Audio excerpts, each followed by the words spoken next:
Hey everyone, welcome back to another episode of Art at Home. My name is Mrs. Pingle in case you're new, and I'm a high school art teacher who's trying to put as much art education online as possible. So this channel is meant to be a resource for my students, but it's really meant for anyone who is trying to improve their own art skills. Today's video is going to be a plan with me for the month of September, and one of the best ways I like to plan out my days, weeks, and months is with a bullet journal.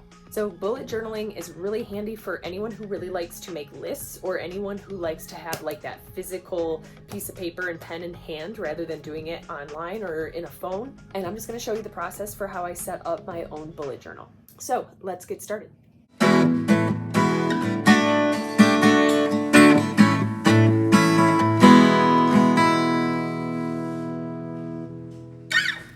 So I got a brand new bullet journal to start off the school year, but I just want to throw it out there that you can still stay on top of all your responsibilities and time manage without using a physical book. So one video I'll insert here is from a colleague of mine. Her name is Angela Rivas. This is her video where she kind of breaks down the step-by-step instructions for putting appointments into your Google Calendar. And this would be a really great resource for anyone who would prefer to use more of a technology-based option for keeping track of their due dates or their appointments. So check out the Sped Tech Teacher if you think that's more up your alley. I think as long as everyone finds a method that works for them, then that's perfect. This bullet journal brand is the Master's Touch brand from Hobby Lobby, and I got it for $6.99, so that's not too bad.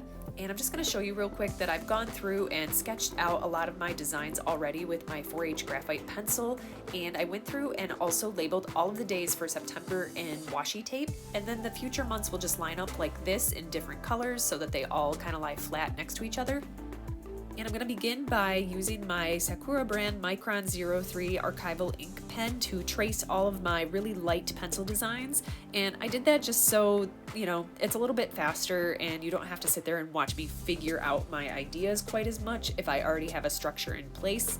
And whenever I'm starting a new bullet journal, I like to put a title page with my name nice and big in the front, so if I ever lose it and someone finds it, they don't have to look very far to figure out who it belongs to. And I always like to decorate my bullet journal pages. These are called paper die cuts, and they were $4.99 from Hobby Lobby. And I also have stickers. These are from Papyrus, like thank you cards, and these are themed stickers from the Sticko brand, and I got these from Walmart. And I believe they were like 97 cents a packet. And I also have this ink pad and a handful of different rubber stamps that I got from Michael's. So I didn't quite have a plan for how I was going to use the paper die cuts or the stickers yet, but I knew I wanted to use the sunflowers. Sunflowers are my absolute favorite flower. I grow them every year, and they usually bloom around August and September, so kind of that late summertime. September is also my birthday month, so it's kind of cool that my favorite flower comes into season in my birthday month. But I'm gonna go ahead and make some movement at the bottom and kind of create a frame kind of situation in the corners to help unify all of the text that's going on in the middle.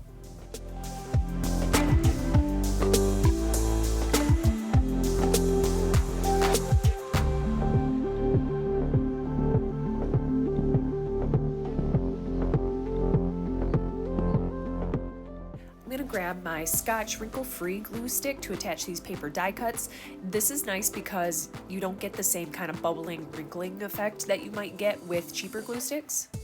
I also wanted to mention that those paper die cuts are from a kind of Halloween themed set, but Halloween is my favorite holiday, so it's only natural that I would use that as a year-round kind of title page theme. But I chose the die cuts that I felt were the least Halloween-esque, if that makes sense. Like, these are more acceptable all year round. And here is some washi tape that I have. I used the green already, and I was thinking about using it on the title page, but I think I'm gonna save it and use it elsewhere.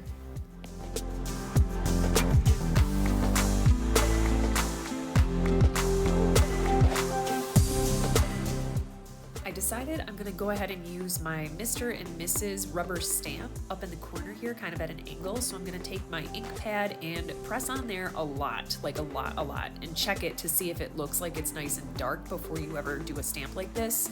Otherwise, it will be all messed up and you won't be able to fix it. That's a pretty good print. That came out pretty good. The reason I wanted to use this one was because I actually did get married in June of 2020. If you know me, then you probably knew that already, but a lot of my students are going to have to switch from calling me Miss Best to Mrs. Pingle, so that might be a little bit of a trip, but I can say that getting married during COVID-19 was one of the craziest things. Probably planning for the wedding actually was the craziest part. It felt by the end of it like I had planned about 3 different weddings, and we ended up with our like plan B wedding, so that's not so bad, and it turned out great and no one got sick from it, so it was a nice outdoor wedding, and yeah, I couldn't have really hoped for better considering the circumstances. So I've just gone through and kind of added more weight to my lettering so that it matched my Mr. and Mrs. stamp just a little bit better. So I just went around and added some thickness to certain parts of the letters and the numbers. And now I'm trying to figure out what I want to do next. I want to tie in all of these different elements together, and I think the best way to do that is with a smaller kind of texture or a rhythm that repeats over and over. So I'm going to go ahead and do some kind of twinkly, starry type of elements here and just have those weave in and out around these different elements like the words and the stickers and the die cuts. That'll help unify all of them, and it also creates the principle of design known as movement because it helps lead your eye from one part of the paper to the next, and that is more interesting than just a stagnant composition. So I'm going to work on that for a moment.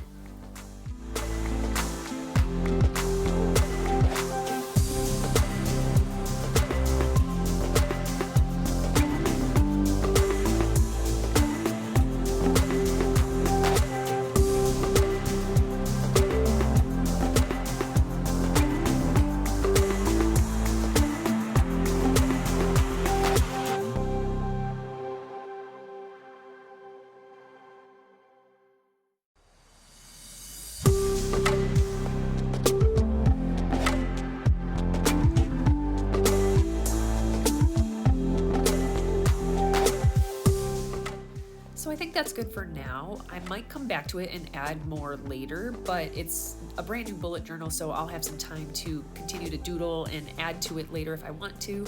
But I'm gonna go ahead and move on to the September title page.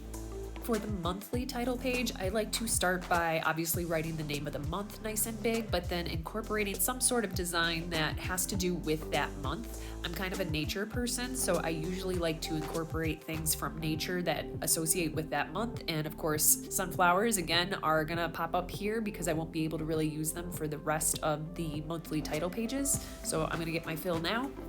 But I will say that this is kind of extra. Like, you should see some of the bullet journals if you haven't already on YouTube. Some of the other bullet journal making videos are super extra, very artistic, lots of colors, paint, like all these different things going on. So I feel like mine is pretty minimal compared to theirs, but some people might look at this and feel like it is really extra and they're not going to be able to do this for every month. And if that's you, then just pare down and make it so that it's more simple and minimalistic so that it's something you're more easily able to keep up.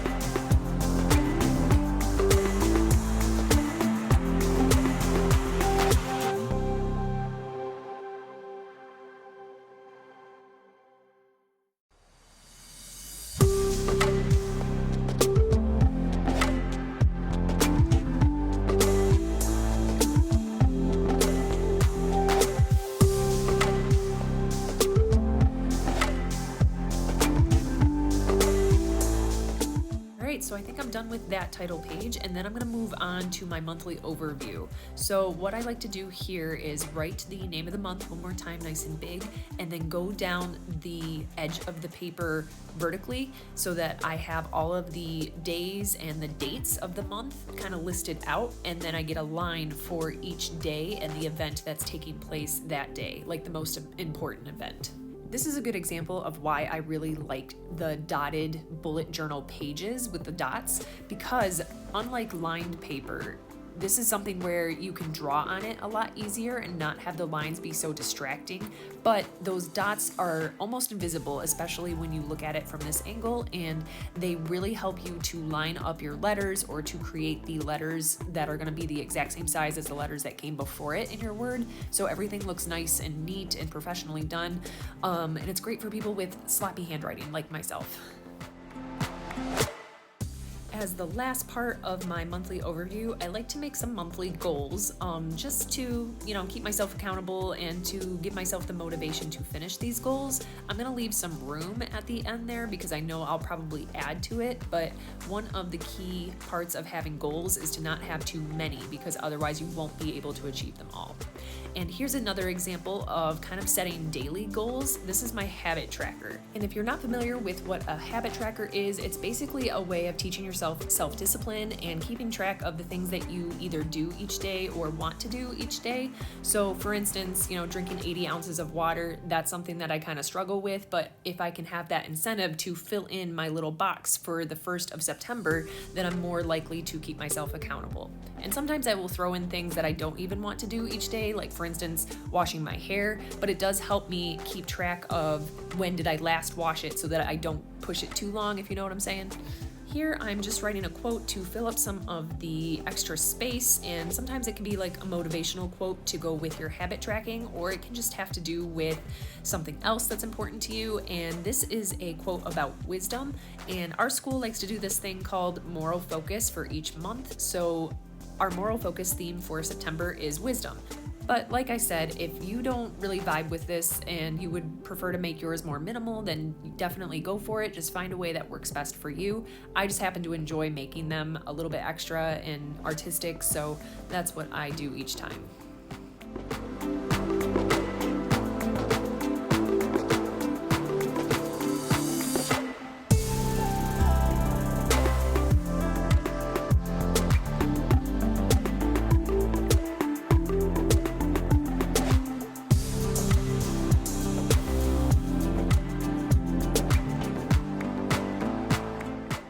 So I was thinking about adding this one last sun die cut, but I think I'm actually going to save it. I wasn't a super fan of the way that was looking, but I'm gonna go ahead and do the most tedious part of doing the bullet journal. It's my least favorite part, and my handwriting tends to get worse and worse as I go unless I do it with pencil first and I'm just tracing it. But this is where I divide up the month by day and I give 2 days per page. That way I have a lot of space to write lots of different things I need to get done each day, and it just helps me remember and time manage and not forget all of the important things that I have coming up.